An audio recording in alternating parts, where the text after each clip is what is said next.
एक समय की बात है, बलरामपुर नाम के गांव में सोहन नाम का एक गरीब किसान अपनी पत्नी रूपवती और बूढ़ी माँ के साथ रहा करता था। सोहन की एक छोटी सी बेटी थी जिसका नाम मुन्नी था। सोहन अपने परिवार का भरण पोषण गांव के मुनीम जी के यहाँ मजदूरी करके किया करता था।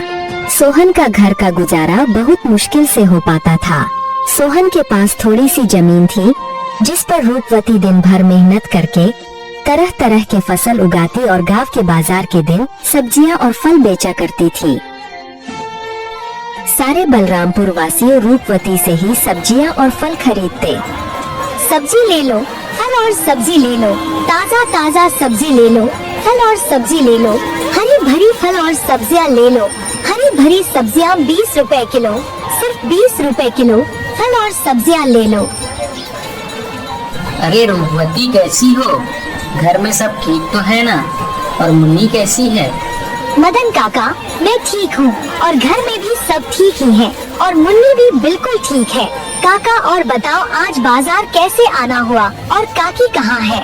क्या बताओ रूपवती, तुम्हारी काकी किसी काम से दूसरे गांव गई है। इस कारण रसोई का सारा काम मुझे ही करना पड़ रहा है। तो सोचा क्यों ना आज बाजार से सारा सामान लेते चलो। अच्छा, तो ये बात है मदन काका। अच्छा रूपवती, तुम ये बताओ टमाटर कैसे किलो बेच रही हो? रोज की तरह 20 रुपए किलो ही बेच रही हूँ काका। अच्छा ऐसा करो रूपवती, मुझे 1 किलो टमाटर दे दो।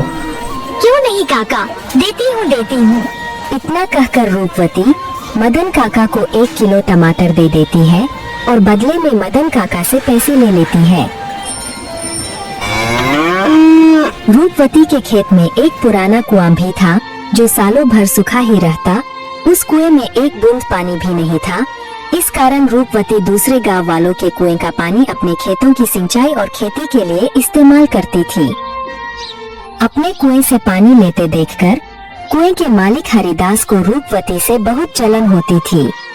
एक दिन जब रूपवती अपने खेतों में मेहनत से काम कर रही थी, तभी वहां कुएं का मालिक हरिदास आता है और रूपवती से कहता है, अरे रूपवती कैसी हो? खेतों का काम कैसा चल रहा है? मैं ठीक हूँ हरिदास चाचा, खेतों का काम भी ठीक ही चल रहा है। मैं यह कह रहा था रूपवती कि मैं तुम्हें बहुत सालों से अपने कुएं का पानी देता आ रहा हूँ। अब मैं तुम्हें अपने कुएं का पानी नहीं दे सकता क्योंकि गर्मियों का समय आने वाली है और मेरे कुएं में पानी बहुत कम हो गया है। लेकिन हरिदास चाचा, अभी तो गर्मियों का समय आने में 2-3 महीने बाकी है। तब तक मैं अपनी खेतों का काम कैसे करूँगी, आप ही बताइए चाचा। मैं कुछ नहीं जानता रूपवती, यह तुम्हारी दिक्कत है। तुम अपना समझो, मैं तुम्हें अपने कुएं का पानी नहीं दे सकता।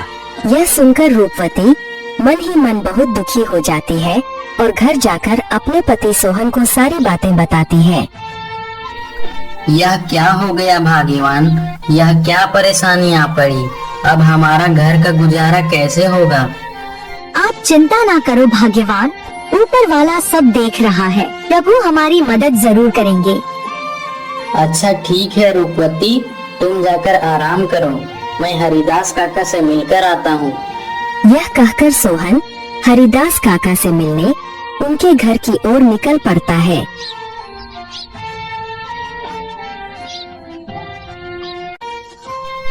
हरिदास काका, अरे ओ हरिदास काका, घर में हो कि नहीं? अरे कौन है भाई? रुको आता हूँ। अरे सोहन तुम हो? मेरे घर कैसे आना हुआ? हरिदास काका, मुझे रूपवती ने बताया कि आपने हमें कुएं का पानी देने से मना कर दिया। हाँ सोहन, यह बात सच है कि मैंने रूपवती को अपने कुएं का पानी लेने के लिए मना कर दिया। ऐसा क्या हो गया हरिदास काका? देखो सोहन, मैं तुम्हें कई सालों से अपने कुएं का पानी देता आ रहा हूँ और इस बार गर्मियों का समय आने वाली है। इस कारण मेरे कुएं का पानी बिल्कुल सूख कर कम हो गया है। अगर मैं तुम्हें अपने कुएं का पानी देता हूँ तो मुझे गर्मियों में बहुत परेशानी होगी। लेकिन हरिदास काका, अभी तो गर्मियाँ आने में 2-3 महीने का समय है, तब तक मेरे खेतों का क्या होगा? मैं कुछ नहीं जानता सोहन, मैंने रूपवती को भी कहा था कि यह तुम्हारी समस्या है। मैं तुम लोगों को अपने कुएं का पानी नहीं दे सकता। सोहन हरिदास काका को कुएं का पानी देने के लिए मनाने का बहुत कोशिश करता है, लेकिन हरिदास नहीं मानता है। फिर सोहन दुखी होकर थक हार के अपने घर की ओर निकल पड़ता है।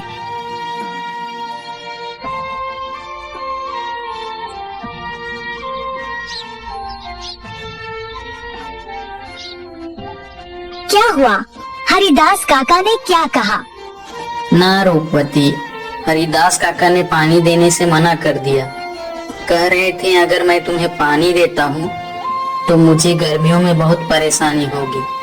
पानी के बिना क्या होगा भाग्यवान? हमारे सारे खेत तो सूख जाएंगे और हमारा गुजारा कैसे होगा? अच्छा, वो जो हमारा पुराना कुआं है उसको खुदवाने में कितना खर्च लगेगा? भाग्यवान 500 रुपए तो लग ही जाएंगे। अरे हमारे पास इतने पैसे तो है ही नहीं। अच्छा, अगर मैं खुद से ही कुएं को खोद दूं तो? क्या आप कर लेंगे? हाँ, अब कुआं मिस्त्री कर लेगा तो मैं क्यों नहीं कर लूँगा। अच्छा भाग्यवान, कल सुबह सुबह दोनों कुएं के पास चलेंगे। भाग्यवान जाओ, मुझे बहुत भूख लग रही है। जाओ जाओ, घर में जो कुछ भी है वो फटाफट लेकर आओ। इतने ही बीच में उन्हें एक आवाज सुनाई देती है। ये किसकी आवाज है? वह दोनों बाहर निकल कर देखते हैं तो एक साधु महाराज उनके घर के बाहर भिक्षा मांगने के लिए खड़े होते हैं। जो कुछ भी घर में हो, चावल, गेहूं, बाजरा, दाल, वो मुझे दे दो बेटा। अरे साधु महाराज, हम सब पहले से ही इतने गरीब हैं। हम जैसे तैसे करके अपना जीवन गुजार रहे हैं। ऐसे में हम तुम्हें कहाँ से दान दें? सोहन की स्थिति देखकर बाबा जी समझ चुके थे और बोले, कोई बात नहीं बेटा, कोई बात नहीं, ठीक है बेटा, अब मैं चलता हूँ। या किसी और के घर में भिक्षा मांग कर खा लूँगा। अरे रूपवती, हमारे घर में बाबा को देने लायक कोई भोजन है क्या? भाग्यवान, हमारे घर में बाबा को देने लायक कुछ भी नहीं है। केवल थोड़े से चावल थे जो तुम्हारे लिए बचा कर रख दिए थे। अगर वह बाबा को दे देंगे तो तुम्हें भूखा रहना पड़ेगा। रुकिए बाबा, भाग्यवान जाओ और मेरे हिस्से का भोजन है वो जाकर बाबा को दे दो। लेकिन भाग्यवान, अगर मैंने आपके हिस्से का चावल बाबा को दे दिया तो तुम्हें भूखा रहना पड़ेगा। तुम उसकी चिंता मत करो भाग्यवान। अगर वैसे भी अगर मैं बाबा को भूखा जाने दूंगा तो मेरे गले से भोजन नहीं उतरेगा। जाओ वो भोजन लेकर आओ।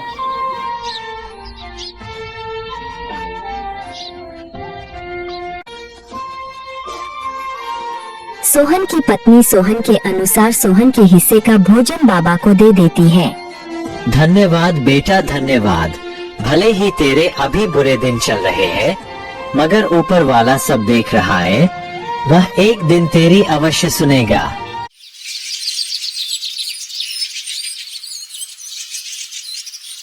फिर अगले दिन सुबह सुबह दोनों सोहन और उसकी पत्नी रूपवती अपने कुएं की खुदाई करने अपने खेत की ओर चल देते हैं।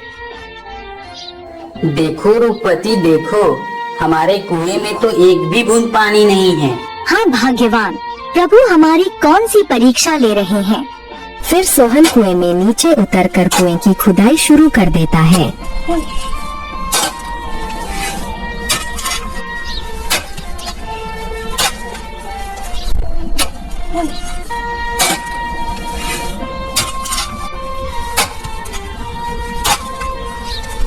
थोड़े समय बाद अचानक से कुएं की एक पत्थर के अंदर से पानी निकलने लगता है। अरे यह पानी कहाँ से आ रहा है? मुझे तो अपनी आंखों पर विश्वास ही नहीं होता। मुझे तो लगता है कि यह सब मेरे अच्छे कर्मों का फल है जो मुझे मिला।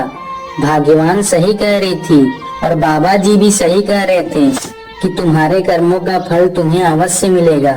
ऊपर वाले ने मेरी सुन ली। अब मैं इस पानी से मैं अपने खेत की सिंचाई अच्छी तरह से कर सकूंगा। सोहन बहुत खुश हो जाता है और ऊपर जाकर रूपवती से कहता है, भाग्यवान, प्रभु ने हमारी सुन ली। नीचे पत्थर से पानी निकल रहा है। क्या आप सच कह रहे हो भाग्यवान? प्रभु ने हमारी सुन ली। अब हमें खेती करने में कोई परेशानी नहीं होगी। तो दोस्तों, आपने देखा जो अच्छा कर्म करता है उसके साथ हमेशा अच्छा ही होता है।